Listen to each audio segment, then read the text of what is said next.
In Houston, they filled their GM position, and now they're looking for a head coach. There's a buzz out there that Jim Caldwell, the former Colts and Lions head coach, is the guy that the Texans are eventually going to hire. Now, they're adding names to the dance card for interviews. Leslie Frazier, we reported earlier today, and I've seen others have confirmed it. The Bills' defensive coordinator and former head coach of the Vikings will interview for the Texans opening. What they need to do now, strategically, and this is a team that has shown in recent months that it is rife with dysfunction. They need to get control of their situation and, first and foremost, come up with a way to improve the relationship with quarterback Deshaun Watson. This situation continues to disintegrate. And Watson, I'm told, on vacation, not doing anything, not even really thinking about it until his vacation ends. At that point, he will deal with it. There was some, I think the phrase was informed speculation yesterday that Watson would accept a trade to the Dolphins. Look, Watson has a no-trade clause, and that doesn't mean he can't be traded by either side. That means he's only traded if he says okay.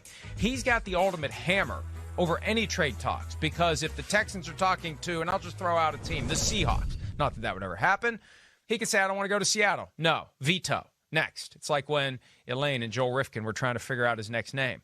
He's got the ultimate veto power over his next destination. So maybe he would go to Miami. Why wouldn't he if he could get an opportunity to go there, considering they've got such a great team? Think of how good they would be if they had him at quarterback. There will be other teams that he may be interested in. But the first challenge for the Texans, if they truly want to keep him, and they've put out the word they want to keep him, you've got to repair the relationship with Deshaun Watson. The coaching hire is the thing that will repair the relationship. And so much has happened over the course of the past few days. I can't remember what we've talked about and what we haven't.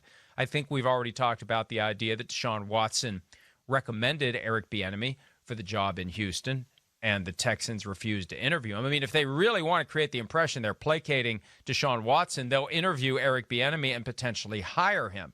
Although that would be, I think, too much public capitulation to an employee of an organization. They probably can't do that. But if there's someone else that they believe can come in who's got the exact, teams are always looking for the exact opposite of the last guy they had. And Bill O'Brien was this fire and brimstone, old school, F-bombing Northeastern guy. If they get someone whose demeanor is extremely calm and quiet and easygoing, and there's an even keel, that could be the thing that resonates with Deshaun Watson. Now, the worst-case scenario for the Texans is you hire a coach specifically with the idea that he's going to fix the relationship with the quarterback, and then he doesn't. That's the thing that the Texans need to figure out before they hire a coach. How far gone is this? Is it fixable with the right coach? If it isn't, then don't hire a coach with an eye toward repairing the relationship with Deshaun Watson, because at the end of the day, you're going to end up without Deshaun Watson and with a head coach you wouldn't have hired, but for the fact that you wanted someone who could fix the relationship with Deshaun Watson. So, big philosophical decision that needs to be resolved in Houston. And what makes it more compelling from our purposes and maddening from the purposes and perspectives of a Texans fan, there's just a sense that the Texans currently don't know what they are doing. We have figured out what we are doing by way of getting Charean Williams back. This is effort number 3.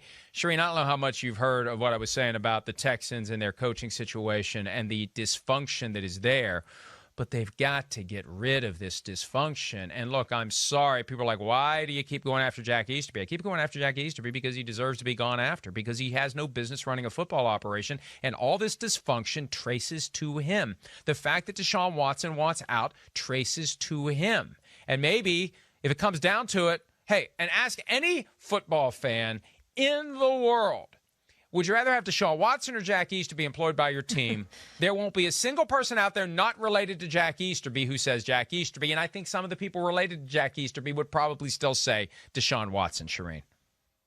Yeah, you're exactly right, Mike. And they have to make Deshaun Watson want to be there. That's the key. They have to make him happy. And so they need to hire a head coach that he's on board with. I'm sorry, but sometimes that's the way it works. When your star quarterback wants a certain coach and wants to be happy and has expressed his displeasure, you have to make him happy. You have to make him want to be there. I know people are saying, hey, they pay him a lot of money to play football. Go play football. It doesn't matter who the head coach is. Aaron Rodgers didn't have a say. I get that.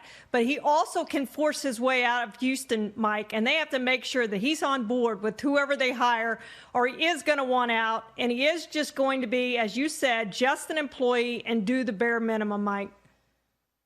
Well, and I don't even think he'll do the bare minimum and just be an employee. I think he's going to say, I'm done. I'm out. I'm out. I'm not showing up. Find me. I don't care. Take back bonus money. I don't care. I'm out. Because it's easier for him to do that because if you don't show up, it's easier to stay away than once you show up. Right. With Jalen Ramsey a couple of years ago, once he decided he wanted out, and Ramsey is instructive on this because they're represented by the same agent, David Mulugeta, Ramsey couldn't walk out. Once you report, your leverage is much more difficult to exercise if you walk away. Ramsey had no choice but to basically, be injured or whatever the case may be and agitate to get out.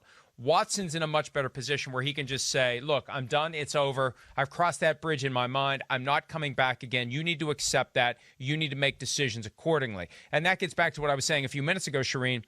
If hiring Jim Caldwell or Leslie Frazier or some other coach with a very calm, even-keeled, almost a Tony Dungy type of a demeanor, if that won't repair the relationship, the exact opposite of Bill O'Brien, if that won't repair the relationship, then why bother? They need to find out whether or not this can fix it before they go down that path. Yeah, no question about it, Mike. And it is interesting, some of the guys that they've gotten, because a lot of them have been head coaches before. A lot of them are in their early to mid 60s, which is not what you expect in this day and age in a coaching search. So I know that Nick Caserio is just getting on board and just getting underway today. I think it's his first official day, but they've got a lot of work to do here. And a lot of it begins with, again, making Deshaun Watson happy with whatever they do with this coaching hire. So he better get to work and better get in contact with Deshaun Watson, whether he's in Cabo or back home or wherever he is. But he better find Deshaun Watson and figure out what the guy wants to be happy. Let me just repeat what I said last week when Cal McNair, the owner of the team, just shrugged at the idea that, well, I tried to call Deshaun Watson, but he's on vacation. He didn't call me back.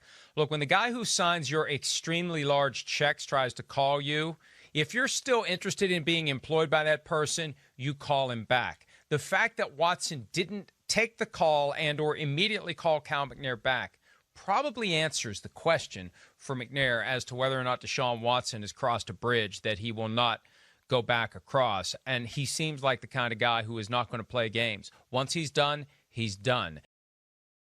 Hi, I'm Mike Tirico, and thanks for watching. Make sure to hit subscribe for the latest news and highlights from NBC Sports.